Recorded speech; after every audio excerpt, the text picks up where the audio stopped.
Hello, good day everyone. I am Romualdra Nieses, Best HM2B, and for today's discussion, we'll be having in the chapter 6 in the subject, Organization and Management, in the titled Organization for Finance. So before we'll proceed to our main topic, let's have first our objectives.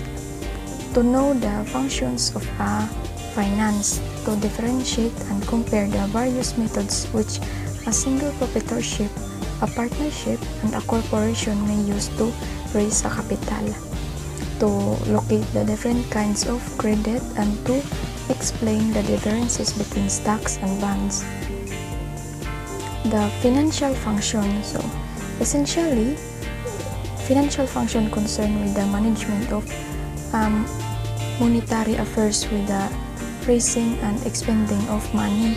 It may be a dramatic function as a manufacturing or sales, but it is equally important and very often. Those chief financial officer may be called vice president for finance or the treasurer. They handles cash, bank relations, and credit.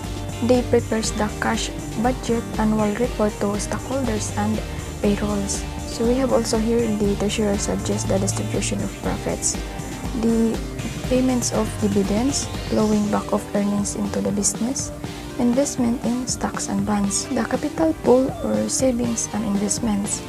So where does the money came from, or for the financing of business enterprises?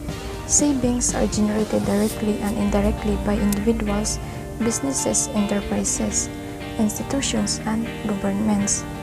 These savings flow into the capital pool or market through many channels. Market is a network of institutions, channels, and by the sources of the funds, by the different areas they cover, different loans they make, and variety of borrowers they serve. So financing the non-corporate enterprise.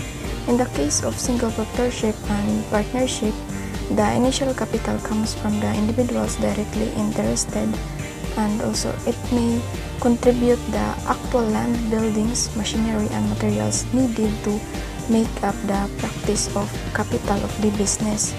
So we'll proceed also in the initial corporate financing. Initial corporate financing are those corporate enterprise that is most concerned with the problem of capitalization. Commonly employed in corporate financing and are the corporate securities such as stocks and bonds. So when we say stocks is a security that represents the ownership of a fraction of the issuing corporation. Units of stocks are called shares, which entitles the owner to a proportion of a corporation assets and profits equal to how much stock they own. While the bonds is a debt security that is issued by a firm and sold to investors. In return, the company makes a legal commitment to pay interest on the principal. Next is the financing day-to-day operations. The sales departments tries to sell all the goods it can. The purchasing department tries to buy what is needed, and the treasurer must pay the bills incurred by the purchasing officers, and the credit manager collect the payments of the goods the sales department has sold. So cash position. There should be enough money available to pay every obligations of the company or of the enterprise. Amount of money on hand or in sight in relation to the total sum of accounts payable and notes payable. So sa tanang obligations, responsibilities o sa ka-business nga ilang mga bayro ni, so dapat na sila available nga funds to pay all the payments. Cash positions is also a main sources of cash, as always from some sales. Financing seasonal businesses. There are a number of businesses are seasonal in nature. A summer hotel is a highly seasonal business because this business has a lively demand during hot season. So sa mga hot seasons like summers, mga tiginit. The significance of seasonal businesses to the company treasurer is that during the dull season, the company may not be producing enough business to bring much money. And also, we have also the different functions of banks. The first one is the gathering, disseminating, and using information. The second one, purchasing, holding, and selling securities. The third one, providing this diversification and insurance against risk for savers and depositors.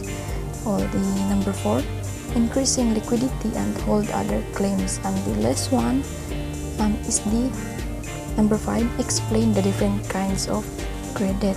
Short-term financing. Short-term financing is traditionally used for seasonal businesses, like for example, to build an inventory. A, trade credit. Normal credit forms extended forms by their suppliers. And B, secured borrowing. Provide money to most companies than trade credits. These are loans available from banks, commercial finance companies, and a few and other financial intermediaries. Letter C is the unsecured borrowing. Unsecured short-term loans, lines of credit, and revolving loans. Unsecured loans that are not tied to a specific asset or a group of assets. Letter D is the paper and notes. Short-term money are available through 2-name or 3-name paper of various types. The first one is the acceptance financing. Acceptance financing is most common of such papers. To borrow money through this mechanism, the borrower arranges a line of credit with banker and then issues a series of notes payable in 30 to 180 days. Number 2 is the commercial paper, usually issued by large, well-run companies. This consists of unsecured promissory notes broadly similar to those which forms the basis for acceptance financing. And letter E is the captive financing. Captive financing is companies lending rather than borrowing. So, mag-lend ra sila money than mo-borrow sila money in the business and the enterprise, in the institution. A captive company with a good record will be able to obtain highly leveraged borrowing against its own name rather than that of the parent company. Number 2 is the intermediate term financing. It depends on large measure upon predictions of the business, climate, company operations, and cash flow. In intermediate term financing, it includes leasing.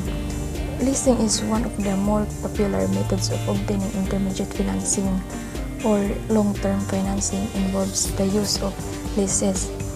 A lease is an instrument which permits a lessee to use something like equipment or a building in return to payment which are made regularly. A lease can be either a finance lease, net lease, operating lease, true lease, or leverage lease. Number 3, long-term financing. The long-term financing is the longest financing with equity,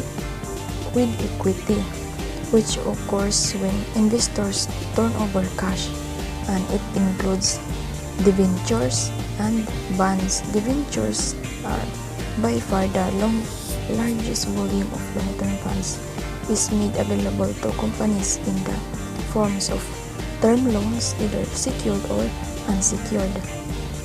And number 4, government financing. Government financing can take the form of direct governmental involvement. It facilitates borrowings in other ways by providing government subsidies. Number 5 is the off-bank financing. Off-bank financing does not appear on a balance sheet. Like for example, a relatively strong corporation may guarantee the indebtedness of a subsidiary. Petty cash. Petty cash is a certain sum of money entrusted to the cashier sufficient to take care of ordinary cash requirements. All payments must be supported by petty cash vouchers.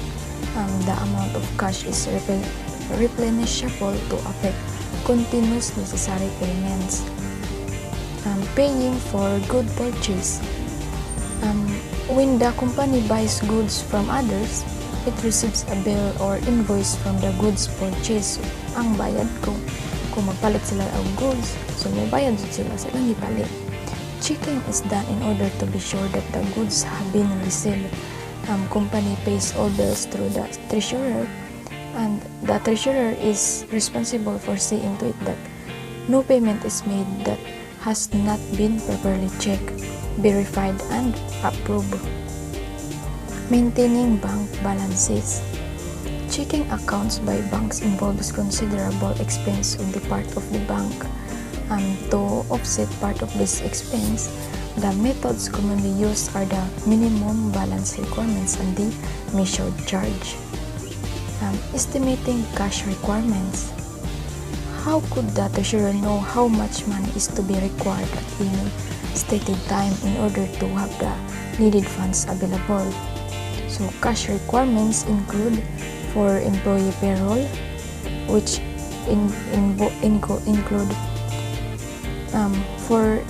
employee payroll is one of the first routine expenditures of the company.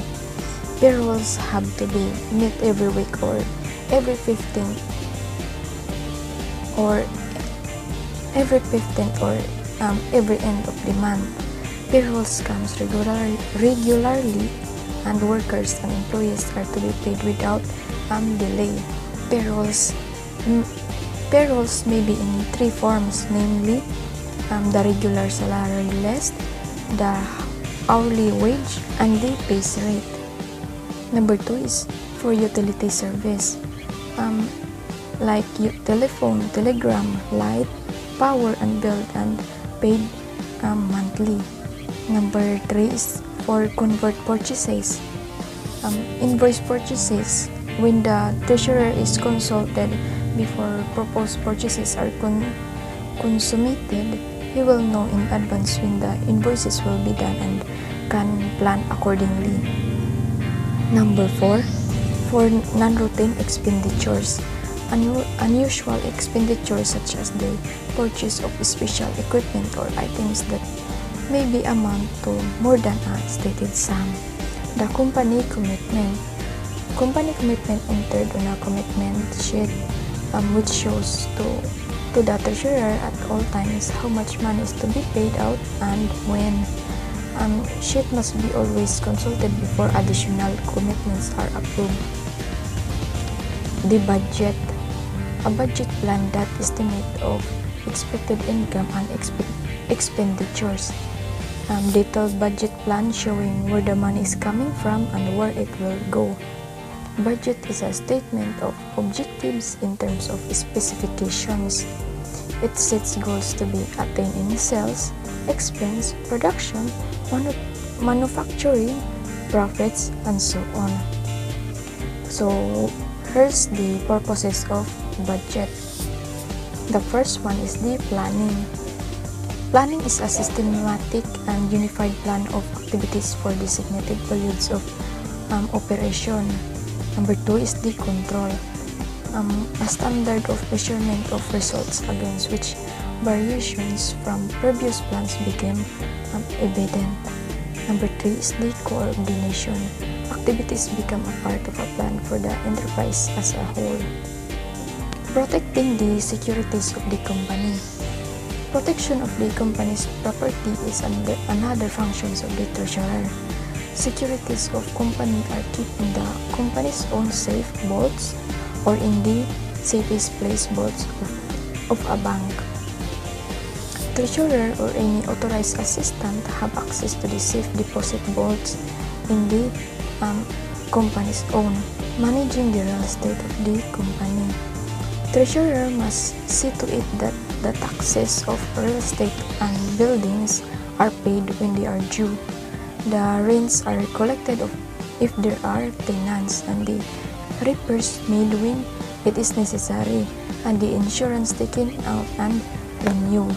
Pay taxes when due.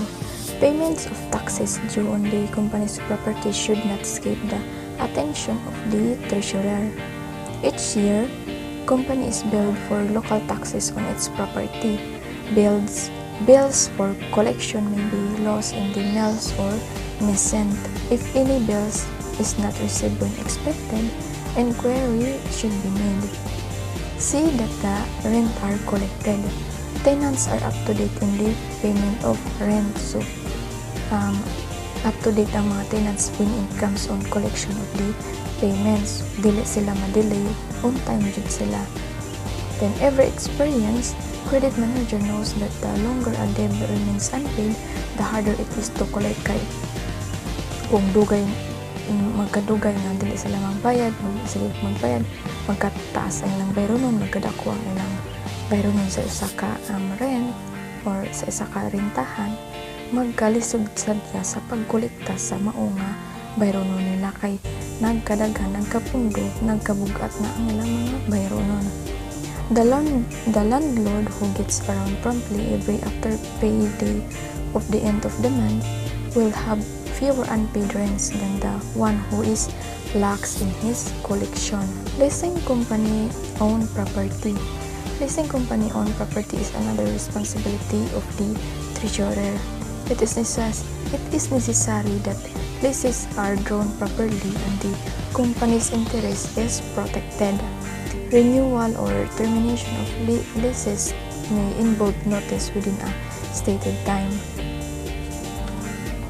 Maintenance of the property. When maintenance are necessary, they should be made promptly. If property needs repairs, there is a possibility of accidents to employees or damages to other property.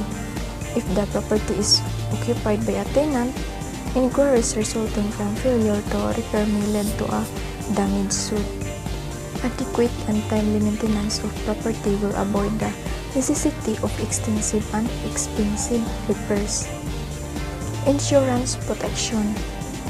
Adequate insurance on the properties of the company is another responsibility of the treasurer. Insurance protection is not accidental to the operation of a business. It may be vital in carrying the insurance for the company's properties. The following considerations shall be taken. Number 1, comes a survey of the risk that the company faces. Number 2, a survey of possibility of reducing risk by decreasing the fire accident hazards. Number 3, comes the analysis of the insurance available. And then number 4, procuring policies that cover the risk against which protection is desired. And then number 5, by no means of less, the renewal of insurance policies before the explanation leaves the company unprotected. Uses of credit information in the Philippines. Credit information can impact so many areas of life, such as ability to rent an apartment, buy a house or car, get a loan, be hired for certain jobs. Information sources on financing opportunities. Number 1 is the short-term borrowing. Borrowings undertaken for a short period to meet immediate monetary requirements, like for example, companies often borrow short-term loans using bank overdrafts to arrange money for working capital requirements. Number 2 is the useful. Useful is up-to-date information on long-term borrowing may be obtained from the corporate finance department of any money center, bank, or from a similar departments. Number 3 is the advice on the placement of equity is available from members of the underwriting fraternity. Number 4, excellent practical and occasional papers are disseminated by leading banks and underwriters. Number 5, explain following the differences between stocks and bonds, the reasons why one and not the other is issued, and how their issue is regulated. So again, what is bonds? Bonds are evidence of debts, while the stocks are evidence of ownership. If you buy a bond, you become a creditor of the business corporation or government that issued the bond. And if you buy shares of stocks, you become a part owner of a business enterprise. So to end our discussion, here's our quote of the day from Edwin Grant Conklin. Life is not found in atoms or molecules or genes as such, but in organization, not in symbiosis but in synthesis. And that was all. Thank you for watching.